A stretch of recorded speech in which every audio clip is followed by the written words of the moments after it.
तिने प्रेमविवाह केला, तिने धर्मांतर केलं, तिला 10 वर्षात 4 मुलं झाली, तिचा सासरी छळ झाला, तिने पुन्हा हिंदू धर्मात प्रवेश केला, थेट शुद्धीकरणच करून घेतलं। ही कहाणी कुणा सर्वसामान्य मुलीची नाही, ही कहाणी आहे पिंपरी चिंचवडच्या सायली सुर्वेची।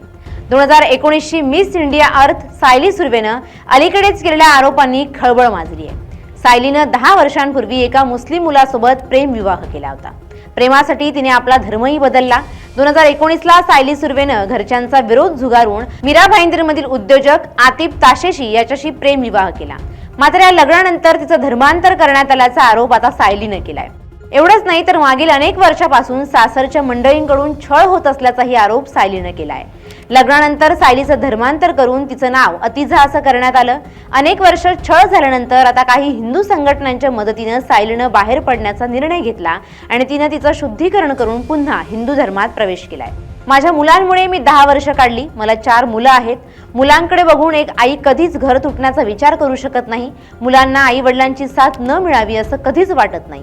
हाच विचार करून मी इतकी वर्ष काढली, मात्र आता माझ्यातली सहनशक्ती संपली आहे। माझ्या मुलांसाठी मला आता बाहेर पडावंच लागेल। मी स्वतः घेतलेला निर्णय चुकीचा होता हे मला 10 वर्ष कळत आलंय, त्यामुळे आता हा निर्णय घेतलाय।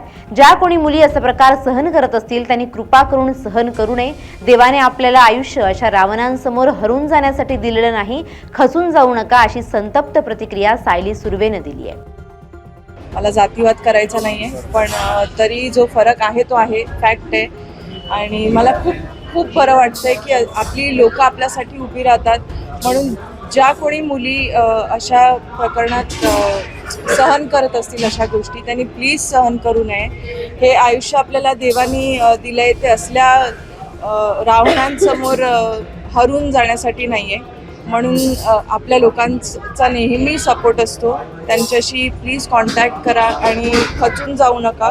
एक माणूस म्हणून माझीही क्षमता संपलेली, माझे पेशन्स संपलेले आणि माझ्या मुलांसाठी मला आता बाहेर पडावंच लागलं त्यांच्या आयुष्यासाठी। मी स्वतः तो निर्णय घेतलेला, तो निर्णय चुकीचा होता हे मला आज कळलं। 10 वर्षात कळत आलं, पण आज मी फायनली ही स्टेप घेतली आहे माझ्या मुलांसाठी, माझ्या पुढच्या चांगल्या आयुष्यासाठी। आणि माझी आपली ही लोक सगळी आहेत ती माझ्या सोबत आहेत, खंबीरपणे उभी आहेत, म्हणून आज मी ही स्टेप घेऊ शकले।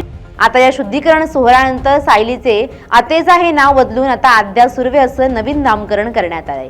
या घटनेनं महाराष्ट्राला पुन्हा एकदा हादरवून सोडलंय। यावर आतिफ ताशेच्या कुटुंबियांकडून स्पष्टीकरण देण्यात आलंय। सायलीच्या सासूनं यावर पुढे येत आपली प्रतिक्रिया दिली आहे। सायली ही हिंदू असली तरी माझी सून होती आणि माझी सूनच राहील।